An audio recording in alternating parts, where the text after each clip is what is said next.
सहनाववतु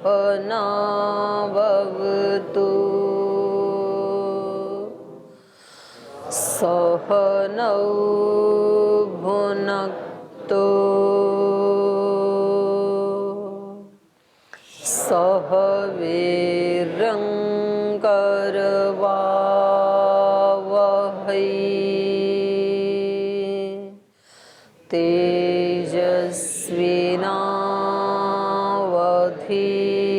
तेजस्विनावधीतमस्तु मा विद्विषावहै।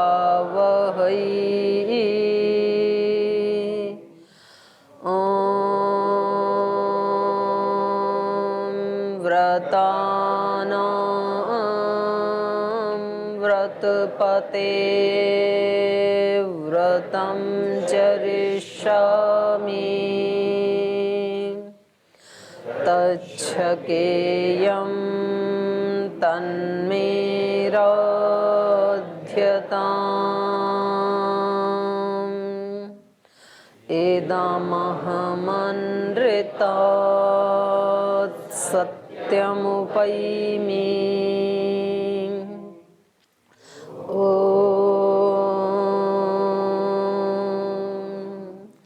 शान्ति शान्ति शान्तिः।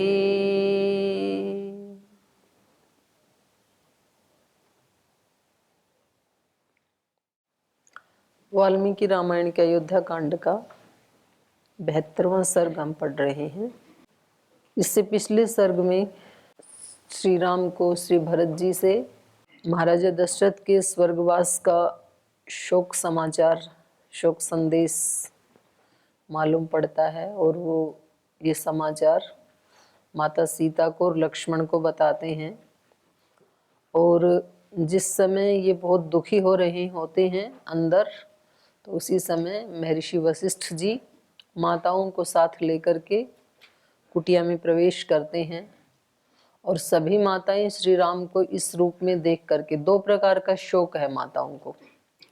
एक तो महाराजा दशरथ के स्वर्ग सिधारने का कष्ट है, शोक है, और दूसरा अपने पुत्रों को और अपनी पुत्र वधू को इस वेशभूषा में देख करके और उनको रोना आता है।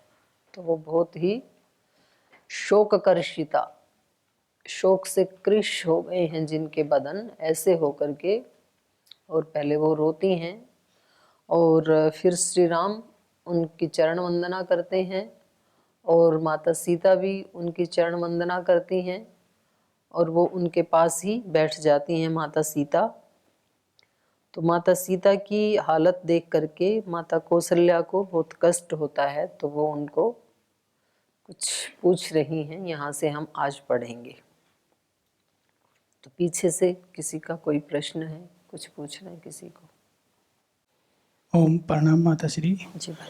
माताश्री, कल ये चला था कि आशीर्वाद में बहुत शक्ति होती है और ये एक ज्ञान है, विज्ञान है। जैसा हम छोटे थे तो तब भी हमें गुरुजन यही बताते थे, एक बार इंग्लिश में बता देते थे, एक बार हिंदी में वही बात, ये ज्ञान है, विज्ञान है। अगर नहीं पैर छू के आते थे तो पीछे मुर्गा बना देते थे। तो माता जी, और अधिक पूछने पर ये बताते थे कि गुरु के चरणों में, माता पिता के चरणों में स्वर्ग होता है।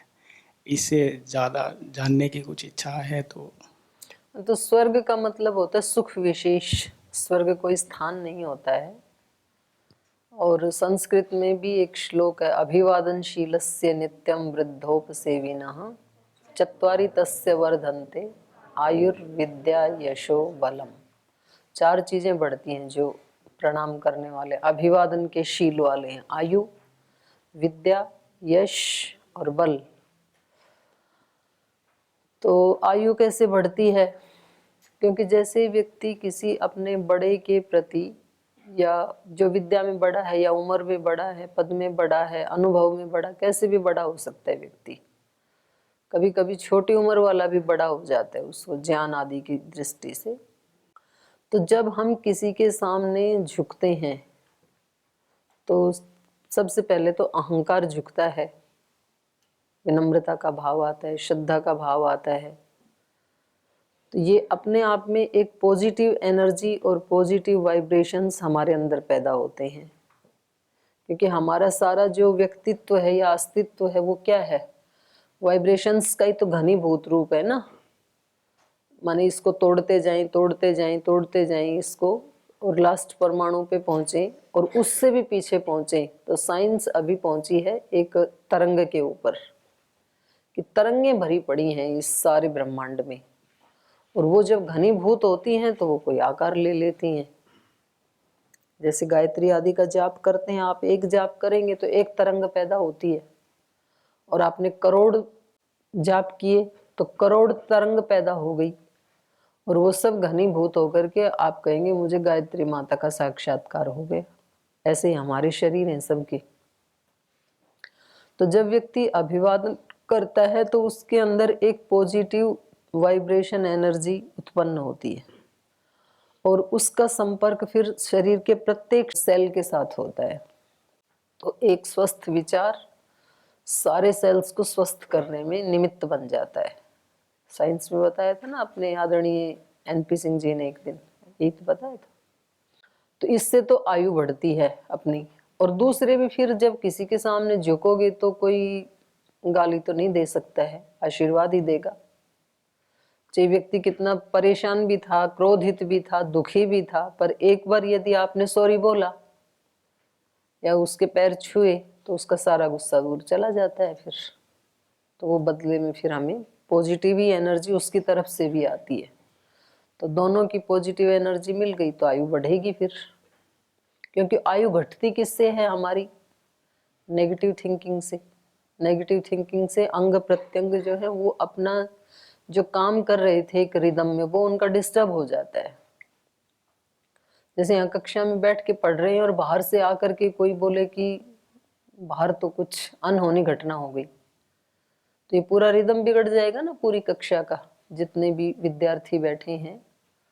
तो ऐसे ही हमारे शरीर में भी रिदम बिगड़ जाता है एक नेगेटिव विचार आते ही, और उसका प्रभाव जितने भी अपने सिस्टम में काम कर रहे हैं अंग प्रत्यंग, हार्ट, किडनी, फेफड़े, ये सब जो कर रहे हैं वो सब डिस्टर्ब हो जाते हैं, अपना काम ठीक नहीं कर पाते हैं वो। तो फिर नहीं ठीक कर पाते हैं तो कोई रोग पैदा होता है वहाँ पे, और वो धीरे धीरे बढ़ते बढ़ते फिर किसी बड़ी बीमारी के रूप में अभिव्यक्त हो जाता है। तो उससे आयु घटती है। आयु विद्या, विद्या के लिए भी एकाग्रता चाहिए तब विद्या बढ़ती है। चित्त एकाग्र होना चाहिए, चित्त प्रशांत होना चाहिए, चित्त प्रसन्न होना चाहिए, तो विद्या आती है। यदि चित्त एकाग्र नहीं है, हिलडुल रहा है, प्रशांत नहीं है, प्रसन्न नहीं है, तो फिर विद्या नहीं आ सकती है। क्योंकि विद्या की देवी सरस्वती है, और सरस्वती के वस्त्र श्वेत हैं, और श्वेत वस्त्र पवित्रता के प्रतीक है। उसके वस्त्र भी श्वेत हैं, उसका वाहन भी हंस है, हंस भी पवित्रता का प्रतीक है। तो सरस्वती माने विद्या उस व्यक्ति को आती है जिसका अंतःकरण, जिसका आचरण, जिसका व्यवहार ज्यादा पवित्र होता है। आचरण में यदि कुछ घालमेल है, राग द्वेष मिले हुए हैं, कुछ तनाव है, स्ट्रेस है, परेशानी है, अगर कहीं ना कहीं कुछ मिक्सअप है तो फिर विद्या आती नहीं है। तो उसकी विद्या भी बढ़ती है, आयुर्विद्या, यश भी बढ़ता है, सब लोग प्रशंसा करते हैं ऐसे व्यक्ति की। और जब ये सारी चीजें बढ़ती हैं तो ये सब हमारा बल है ना व्यक्ति का। ये शांत चित्त अपने आप में बहुत बड़ा बल है। उसके शरीर में कोई रोग ना हो, निरोगी काया अपने आप में बहुत बड़ा बल है। दूसरे लोगों के हम आशीषों के पात्र हैं, दूसरे लोग हमारे ऊपर विश्वास करते हैं, ये अपने आप में बहुत बड़ा बल है, बहुत बड़ी संपत्ति है ये। तो जैसे बाहर की संपत्ति के लिए व्यक्ति प्रयास करते हैं, ऐसे ही बुद्धिमान लोग इस वाली संपत्ति के लिए प्रयास करते हैं कि लोग हमारा विश्वास करें। सत्यार्थ प्रकाश में किसी ने महर्षि दयानंद जी से पूछा कि सबसे बड़ी हानि क्या है मनुष्य की, तो वहाँ महर्षि ने बताया कि लोग आपके ऊपर विश्वास ना करें, ये सबसे बड़ी हानि है। तो अर्थापत्ति से ये निकला कि लोग यदि हमारे ऊपर विश्वास करते हैं तो ये हमारी बहुत बड़ी संपत्ति है। जैसे हमने ग्रामीण एरिया में देखा कि कभी किसी का जैसे झगड़ा आदि हो गया और फिर वो किसी एक व्यक्ति के पास जाते हैं और वो कहते हैं भाई इन्होंने जो भी फैसला कर दिया ना वो हम दोनों को मान्य है। तो इसका मतलब दोनों उस व्यक्ति पे विश्वास कर रहे हैं ना। बोले हमें कहीं कोर्ट कचहरी में कहीं न्यायालय में नहीं जाना, इस व्यक्ति ने कह दिया तो समझ लो वो वैसा ही है, क्योंकि ये व्यक्ति कभी भी राग द्वेष नहीं करता है। तो जो ये बोल देंगे वो अंतिम फैसला है। तो ऐसा सुनने के लिए किसी व्यक्ति से उस व्यक्ति को कितनी साधना करनी पड़ती होगी। कोई हमारे ऊपर विश्वास करे, कोई हमारी बात को स्वीकार करने के लिए तैयार हो, तो फिर उस व्यक्ति को बहुत ज्यादा पवित्र आचरण करना पड़ेगा। तो ये उसका विज्ञान है, ये साइंटिफिक रीजन है। एक तरफ जब हम झुकते हैं तो हम अपने अहंकार को साइड में करके एक विनम्रता, श्रद्धा, भक्ति का भाव लाना पड़ता है प्रणाम के लिए, पैर छूने के लिए। और दूसरा व्यक्ति तो इसकी अपनी जो पॉजिटिव एनर्जी है और दूसरा व्यक्ति भी इसको वो ही दे रहा है। तो इसके मन में ये भाव उत्पन्न हो जाता है कि भी माता पिता के पैर छू के आए हैं स्कूल में तो आज का दिन बहुत बढ़िया जाएगा। तो ये विचार जो है ये इसके दिन को बढ़िया कर देता है, क्योंकि हमारा दिन या हमारा जीवन घटिया या बढ़िया अपने विचार से होता है। किसी दिन घर के बाहर आते ही बिल्ली आ गई और हमने सोच लिया आज का दिन तो बेकार होना है। तो ये दिन बेकार बिल्ली नहीं कर रही है, ये विचार दिन को बेकार कर देगा, क्योंकि आपने उसी मोड के ऊपर सेट कर दिया अपने माइंड को कि आज का दिन तो बेकार होना ही है। तो अब कोई छोटी मोटी बात भी आएगी तो आप उसको तूल बनाएंगे, तूल देंगे फिर, क्योंकि आपके मन में पहले वो चल रहा है कि मुझे पता ही था आज कुछ ना कुछ होने वाला है। और जब व्यक्ति प्रसन्न होता है तो छोटी मोटी चीज आती हैं उनको इग्नोर कर देता है। मानो किसी को राष्ट्रपति अवार्ड मिलना है तो कितना प्रसन्न है वो व्यक्ति आज, तो रास्ते में कहीं छोटी मोटी कोई चीज ऐसी आ गई, कहीं जाम मिल गया, कहीं रेड लाइट पे खड़ा होना पड़ा, उसको वो ज्यादा माइंड नहीं करता है। तो कोई बात नहीं, अभी 2 मिनट में खुल जाएगा, कोई बात नहीं है। तो बाहर की परिस्थिति हमारी मनस्थिति के ऊपर डिपेंड करती है। बाहर की परिस्थितियां कैसी हैं, हमारे मन की स्थिति के अनुसार होती हैं। वो हमारी मनस्थिति ठीक है तो बाहर की परिस्थितियां भी ठीक है, हमारी मनस्थिति ठीक नहीं है तो बाहर की परिस्थितियां भी हमें अच्छी नहीं लगती हैं, बिगड़ी हुई ही लगती हैं। फिर हम छोटी छोटी बात में इरिटेट होने लगते हैं, छोटी छोटी बात में हम शक करने लगते हैं, संदेह करने लगते हैं किसी व्यक्ति के ऊपर, अविश्वास करने लगते हैं कि ये व्यक्ति मेरे बारे में अच्छा नहीं सोच सकता है, ऐसे हमें लगता है। तो ये उस व्यक्ति का दोष नहीं है, ये हमारी मनस्थिति का ठीक न होना। नहीं तो संसार की परिस्थिति तो योगियों के सामने भी ऐसी ही होती है जैसी सबके सामने है। वो ही लोग होते हैं सब, वो ही पंचभूत होते हैं, आकाश, पृथ्वी, जल, वायु, तेज, सब वही तो होते हैं सबके लिए। लेकिन वो इतने हंसते रहते हैं हमेशा, दूसरे नहीं रहते हैं। इसका कारण क्या है? मनस्थिति। एक ही घर परिवार में छोटे बच्चे भी रहते हैं, बड़े भी रहते हैं। बच्चे इतने खुश रहते हैं उसी परिवार में, उसी एनवायरनमेंट में, बड़े नहीं रहते हैं। कारण मनस्थिति। बच्चे की मनस्थिति बिल्कुल पवित्र है, बड़ों की मनस्थिति तनाव युक्त है। तो बच्चे खूब आनंद लूटते हैं उसी घर में, उसी 4 दीवारी के अंदर, और बड़ों को कभी हंसी आती ही नहीं है, उनके लिए जेल खाना बना हुआ होता है। तो ये हमारे मन के ऊपर ही निर्भर करता है। तो उसमें हमारे मन को पवित्र करने में ये सारे साधन बनते हैं। दूसरे का आशीर्वाद लेना, जो भी काम करते हैं उसको श्रद्धा भक्ति से करना, तो ये छोटी छोटी चीजें होती हैं। जैसे अपने पूज्य स्वामी जी थे, पूज्य स्वामी सोमानंद जी महाराज जी, तो वो कभी नया कपड़ा भी पहनते थे ना, कटिवस्त्र आदि या कुर्ता आदि, तो पहले उसको गाय के पैर में ऐसे रखते, फिर गाय के खूंटे पे रखते, फिर उसको ऐसे सिर से लगाते, फिर जो उनका जिस पे वो ध्यान करते थे उसके ऊपर ऐसे रख के ऐसे लगाते, फिर पहनते थे। तो देखने वाले को लगे क्या ये सब अंधविश्वास। और खास करके क्योंकि वो तो गुरुकुलीय परंपरा से पढ़े थे, तो यहाँ तो बिल्कुल ही स्वीकार नहीं किया जाएगा। क्या ये पौराणिक पद्धति करते हैं, ऐसे बोल देते हैं। ज्यादा उनको वो मतलब उनके अंदर ज्ञान का अहंकार होता है कि हम ही ज्यादा जानते हैं। अब ये जो छोटी छोटी चीजें हैं, अब इनकी वैज्ञानिकता को जानते नहीं है, जानने की कोशिश भी नहीं करते हैं, और एक तरफ से उसको नकार दिया, दूसरे की हंसी उड़ा दी, बस बात खत्म। लेकिन उनको पता था कि भाई ऐसा करने से अंदर अलग तरह के भाव आते हैं ना। आप विचार के स्तर पे विचार करके देख लीजिए, एक व्यक्ति मतलब श्रद्धा पूर्वक किसी चीज को ग्रहण करता है और एक कहता है कुछ नहीं लाओ बस, तो दोनों में अंतर होगा ना। एक का भाव रूखा सूखा सा लग रहा है, दूसरे का भाव भक्तिपूर्ण श्रद्धापूर्ण लग रहा है। ये छोटी छोटी चीजें फिर मिल करके हमारा उद्धार करती हैं।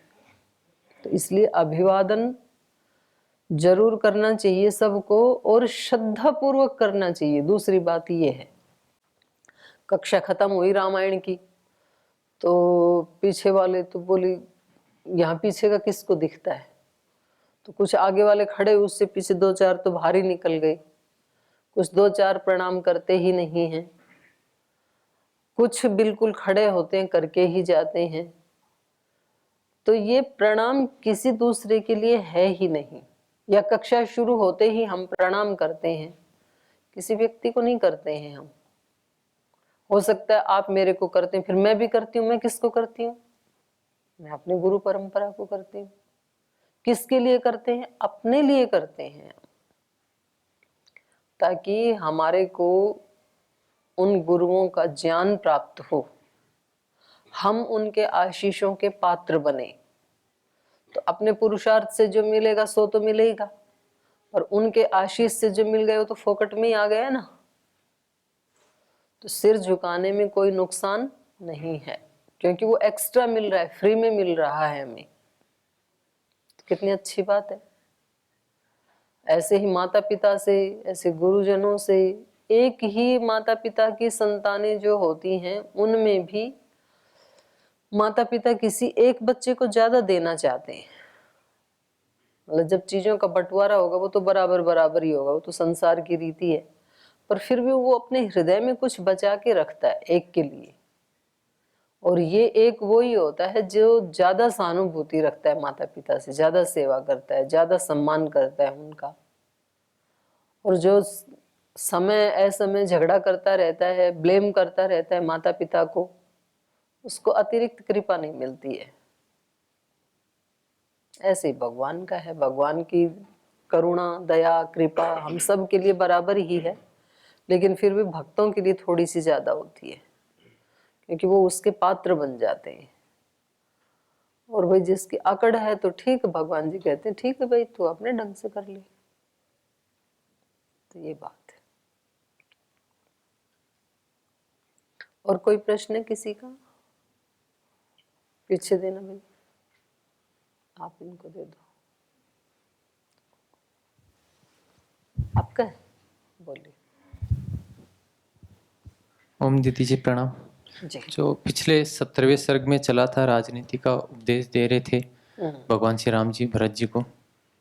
तो जैसे अब वर्तमान में हम देखते हैं कि समाज में प्राथमिकता अर्थ और काम को ही दिया जाता है महत्व है, जबकि भारतीय जो सभी दर्शन उपनिषद या वेदों में धर्म अर्थ काम मोक्ष को मूल रखा जाता है कि धर्म पूर्वक धर्म मूल में रहता है, फिर उससे अर्थ का अर्जन करते हुए सत्कर्मों को करते हुए अंतिम गंतव्य मोक्ष की प्राप्ति रहती है। लेकिन आजकल अर्थ और काम को ज़्यादा महत्व दिया जाता है।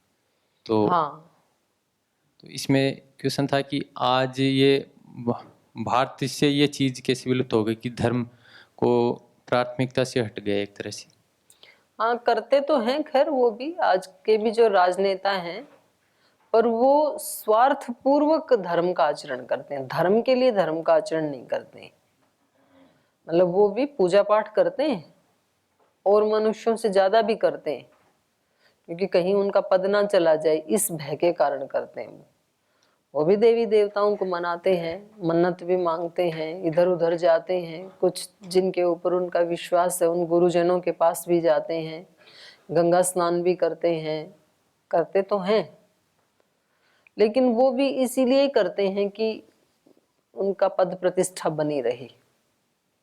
तो क्योंकि लोक में आजकल सभी जगह सबसे ज्यादा अर्थ को ही महत्ता मिलती है, जिसके पास अर्थ की अधिकता है या फिर बाह्य संपत्ति की अधिकता है, वो पद प्रतिष्ठा भी संपत्ति में ही आते हैं।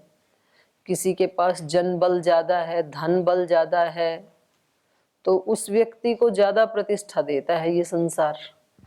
तो इसलिए जो धार्मिक व्यक्ति है उसको भी लगता है कि ये धर्म तो मैं बाद में भी कर लूंगा, अकेले में भी, पहले मैं कुछ ऐसा इंतजाम करूं जिससे मैं भी इनके बराबर धन वाला बन जाऊं। तो वो हर समय समय के ऊपर ना किस चीज को लोक प्राथमिकता दे रहा है, तो वो चीजें बढ़ जाती हैं। तो राज की तरफ से भी इसमें सुधार लाया जा सकता है। जैसे अश्वपति भी तो राजा ही थे जो उपनिषद में आते हैं, तो उन्होंने नियम बना रखा था कि भाई कोई ऐसा घर नहीं होना चाहिए जिसमें यज्ञ ना हो, कोई ऐसा व्यक्ति नहीं होना चाहिए जो नशा करता हो। नमेस्तेनो जनपदे न कदरियो न मद्यप। तो ये राज की तरफ से नियम बना रखा था, मद्यपान करने वाला कोई नहीं होगा, कंजूसी कोई नहीं करेगा। कंजूसी का मतलब है देने का भाव जो है वो व्यक्ति को धनवान बनाता है। कोई पात्र भरा है, उसको खाली करो फिर भरेगा, फिर खाली करो फिर भरेगा, फिर खाली करो फिर भरेगा, और भरे हुए को एक बार ही रख लिया, खाली नहीं करूंगा मैं बिल्कुल भी, तो उसमें नया नहीं आएगा कभी भी, बस वो उतना ही रहेगा और वो भी सड़ने लगेगा थोड़ी देर के बाद, थोड़े दिन के बाद। ये बात धन के ऊपर भी लागू होती है, ज्ञान के ऊपर भी लागू होती है, सेवा के ऊपर भी लागू होती है। आप सेवा में लगो, आपको और बल मिलेगा सेवा करने का, और आप कहोगे भाई मैं क्यों करूं, सब अपनी अपनी करें, तो वो आपका बल फिर रुग्ण होने लगेगा। जो आपके पास धन है आप देना शुरू करो, डबल आएगा, डबल दो फोरबल आएगा। और अगर आप कहोगे मैं क्यों दूं, सब अपना अपना कमाई, सबके वही हाथ पैर है ना, हम क्यों दें, तो वो आप वाला बढ़ेगा नहीं, और थोड़े दिन में वो किसी न किसी ऐसे काम में नष्ट हो जाएगा, कहीं रोग में, बीमारी में, लड़ाई झगड़े में, कोर्ट कचहरी में सड़ेगा फिर वो। तो नियम यही है कि देना, तो उन्होंने नियम ही बना रखा था अश्वपति ने कि कोई भी कंजूस नहीं होना चाहिए। ताले नहीं होते थे किसी, भाई जिसको जो चीज चाहिए ले जाओ, ताले नहीं है तो चोरी भी नहीं करेगा व्यक्ति, क्योंकि जब जो चाहिए वो मिल सकता है तो वो चोरी क्यों करेगा। तो आपके गुरुकुल में आपके सब उनमें कक्षों में ताले लगे होते हैं कि खुले रहते हैं, अलमारियां खुले हैं, क्योंकि चुराने के लिए है ही क्या, वही कटी वस्त्र सबके पास, वही पुस्तकें, और पुस्तकें भी ऐसी कि वो आप सोचते हो कि कोई ले जाए तो ही बढ़िया है, याद ना करना पड़े, अष्टाध्यायी, धातु पाठ, दर्शन, उसको कोई वो कहे मेरे पास मेरी वाली फालतू है, यही पढ़ी नहीं जा रही, आप वाली चुरा के क्या करूं। तो इसलिए धर्म को तो सर्वोपरि रखना चाहिए, हमारी वैदिक परंपरा तो यही है। तो इसमें अब आप लोग तैयार हो रहे हैं, आप यदि ऐसा इन्वायरमेंट बनाएंगे अपने जीवन से, और लोग देखेंगे कि इन्होंने धर्म को ऊपर रखा और ये देखो कितने सुखी हैं और सब प्रकार का ऐश्वर्य इनके पास है, तो लोग आपको फॉलो करने लग जाएंगे। अब महाराज जी ने योग को इतना अपने जीवन में महत्व दिया, और उसके साथ साथ फिर सब प्रकार का ऐश्वर्य भी बढ़ा, तो अब सब लोग योगी ही बनना चाहते हैं। वो कहते हैं जी हम भी, बस हम इसको योग नहीं था हमारे जीवन में, तो हम चाहते हैं कि अभी जैसे ये पूज्य स्वामी आर्षदेव जी गए थे कल परसों महाराज जी के साथ, वो एक बहुत बड़ा ग्रुप है। तो बोले जी हमने ये सोच के देखा कि पैसे तो बहुत कमा लिए हमने, पर अब इस पैसे का करें क्या। तो फिर हमें लगा कि हम स्वामी जी के साथ मिल जाएं, जैसे वो पैसे का सदुपयोग कर रहे हैं, सेवा में लगा रहे हैं, ऐसे हम भी लगाएं। व्यक्ति बहुत ज्यादा धन कमा के करेगा क्या, आखिर देना ही पड़ेगा ना किसी को। तो या तो वो लोभी होगा तो अपने परिवार को देगा, बच्चों को देगा, पत्नी को देगा। अंबानी ने अपनी बीबी को 100 करोड़ की कार दी है, अभी 100 करोड़ की, वो भारत में मिलती भी नहीं है, अमेरिका से मंगवा के दी है, लेकिन देगा तो सही ना व्यक्ति। अच्छा वो भी उस कार में कितने दिन बैठ के फिर क्या करेंगी, किसी को देनी ही पड़ेगी। तो व्यक्ति कितना भी कमाएगा अपने ऊपर तो उसको जितना वो भोग कर सकता है उसके अतिरिक्त तो बांटना ही पड़ेगा। वो चाहे धन है, चाहे वो धर्म है, चाहे वो विद्या है, तो अच्छी बात है, पहले ही बांटने का भाव रहना चाहिए ना। कितना भी बड़ा महल बना लो, व्यक्ति मकान बना लो, वो खुद कितने में सो सकता है, 6x4 में सोएगा तो उतना ही ना। सोने का बेडरूम कितना भी बड़ा क्यों ना हो, लेकिन पूरे के पूरे में पैर तो फैला नहीं सकता ऐसे ऐसी तो कोई सिद्धि है नहीं कि विराट रूप धारण कर ले कि इसमें और किसी को नहीं आने दूंगा, सोना उतने में ही है। तो यही बातें तो इन ऋषियों को महान बनाती हैं। वयम यह परितुष्टा वल्कलई त्वं च लक्ष्म्या, हम वल्कल में संतुष्ट हैं, आप अपनी लक्ष्मी में संतुष्ट हैं। फर्क क्या है, कुछ भी नहीं है। बोलना पूरा श्लोक। वयमिह परितुष्टा वल्कलई त्वं च लक्ष्म्या, सम इह परितोषो निर्विशेषो विशेष, स तु भवति दरिद्रो यस्य तृष्णा विशालः, मनसि च परितुष्टे कोऽर्थवान् को दरिद्रः। तो मन यदि संतुष्ट हो गया तो आंख बंद होने के बाद क्या पता आप करोड़ों रुपए के बेड पे सो रहे हैं या अपने सीधे एक लकड़ी के तख्त पे सो रहे हैं, क्या पता लगता है। सोने के बाद क्या पता कि आप एक 10x10 के कमरे में सो रहे हैं या एक विशाल हॉल में सो रहे हैं। तो ये तो मतलब विचार की ही हैं ये चीजें।